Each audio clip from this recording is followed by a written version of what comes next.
Greetings, ladies and gentlemen, and welcome to this latest version of Tales from Outer Space, where I take an HFY story from somewhere around the internet and read it aloud for your enjoyment.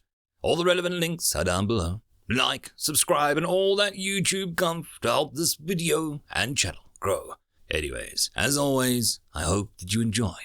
I would just like to thank the following Tier 5 patrons and channel members for supporting the channel: FallenAngel, BuzzKillington, Datamagnet, and Bob the Dragon. Thank you again. And now, on to the story. Story number 1. The Quiet Woods, written by Digital332006. Naveen found his job rather boring. This is not to say it was not an important job. It was likely the one with the greatest importance to his species' survival. Monitoring communications from space was a life and death task. If doom was to come to this world, it would be from an outside force.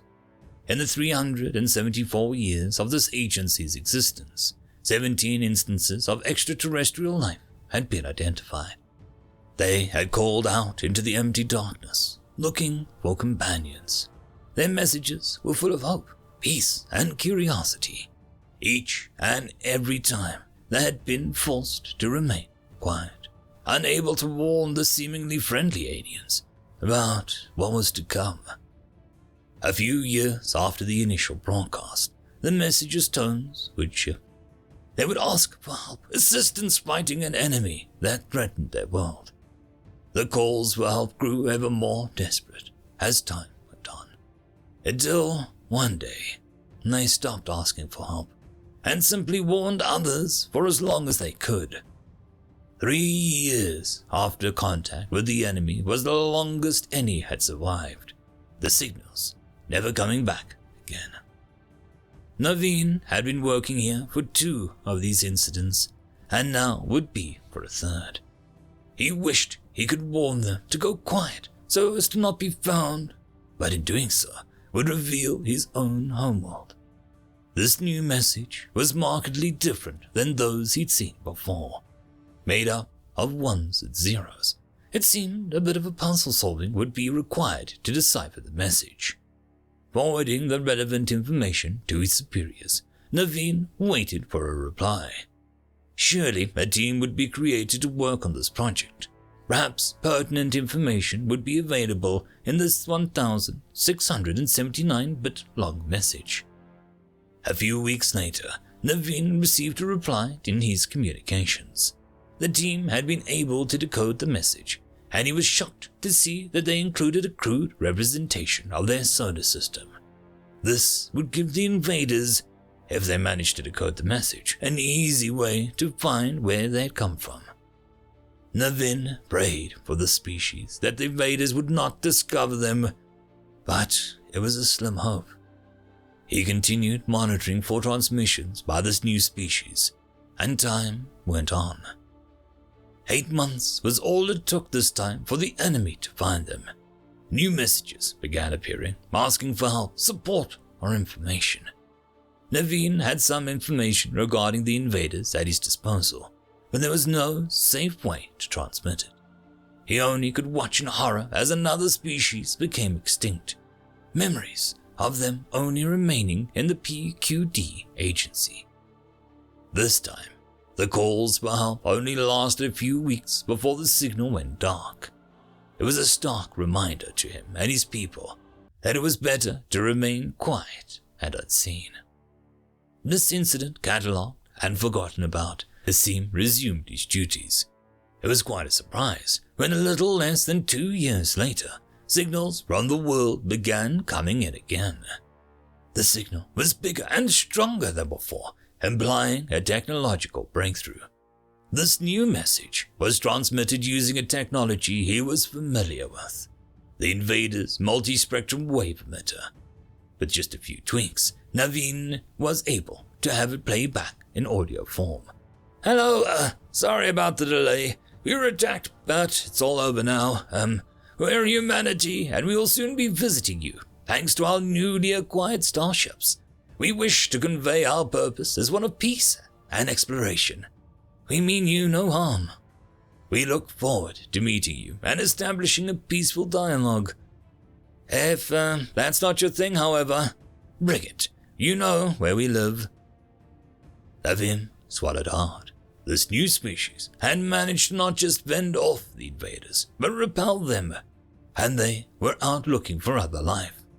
The thought of sending a friendly message out to them occurred to him, but it was a bit above his pay grade.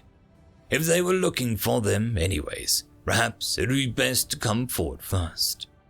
He wasn't sure what he was more scared of now, the invaders or humanity. End of story. Story number 2, Human Psychological Warfare, written by Cal Bynes. The smuggler sighed as handcuffs were put around his wrists from the large crustacean-like creatures as they logged his regular and not-so-regular cargo, then put over the back of the officer as he was brought out of the ship. "I greatly object to this mode of transportation," he said as he bounced with the stride of the police officer. "Your objection noted. As a human, you have the right to remain silent. I suggest you utilize it," the guard said back. "Well, that's no fun. Just a very long trip in silence." "How'd you get wind of me in the sector?" he asked. "You and your ship tend to have quite a potent stench. That's quite hard to hide, Locke," the officer said, him and the other officer chuckling to themselves. "Well, that's just rude," Locke responded. He was brought into a large jail building and put through an arduous process of being brought in and accounted for, then placed into a holding cell as he awaited the next steps. "So, how long will my sentence be?" Locke asked. "For the 5th time. Your charges are still in processing. Would you like to see medical in case somehow you injured your hearing receptors?" the guard responded. "Well, I know, but it's taking forever," he said back. "It's been a quarter cycle," said the guard. "No matter, my crew and I have been having a debate," Locke stated. "Crew? What crew?" the guard quickly asked. "I mean, bar friends that happen to stay on my ship every now and again," Locke quickly stammered out. "Ah, okay then, continue," the guard shaking her head as she sent a quick message to a patrol unit. "Well, is water wet?" Locke asked. "What?" the guard responded. "Is water itself wet? Like, if you put your hands in water, it's wet, right?" "So, is water wet?" Locke asked. "Well, it's probably wet then," one of the passing guards said. "No, water can't be wet. It can only combine, but that doesn't make it wet," the original guard responded. "No, just because it can combine doesn't mean that it can't make something wet. It just can only make things wet, but it can also be wet," the newcomer said. Locke watched from his cell. The two Zoltans became increasingly more heated, turning from a jokingly serious argument into a heated debate. Other Zoltans joining in as the species started moving away and calling other security groups. The new security groups, however, were mostly Zoltan, which only increased the size of the argument. People tried to start and break it up, but were soon shoved back. The Zoltan were very smart, but in a straight kind of way, which meant that it was very hard for them to disagree with the more complex subjects. The Keratin prison riots have shown as an example of this. The tension in the room growing thick, even for the less empathic species. Then it erupted. Nobody knows quite how it started, even the cameras not able to see through the sea of bodies.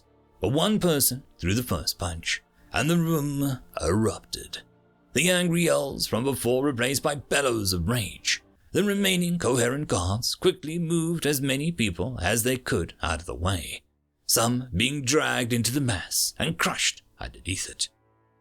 The Keratin riots consumed the prison for days, as the local government had to recruit other species to deal with the riots.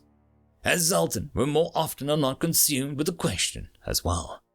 These riots and the ensuing diplomatic chaos had many results.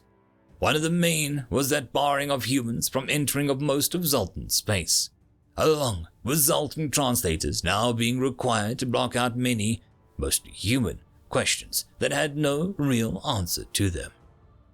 As well was humans being declared a psychological weapon against many species. they were surprisingly prideful of this title. End of story. And that, my friends, concludes this video. I hope that you enjoyed, and if you do, please consider supporting the author, even by popping over and leaving a thumbs up or a nice comment, just to show your appreciation for the story. However, if you wish to support this channel, there are links down below which will help immensely. I will see you all in the next one, and until then, I hope that you have a fantastic day. Cheers.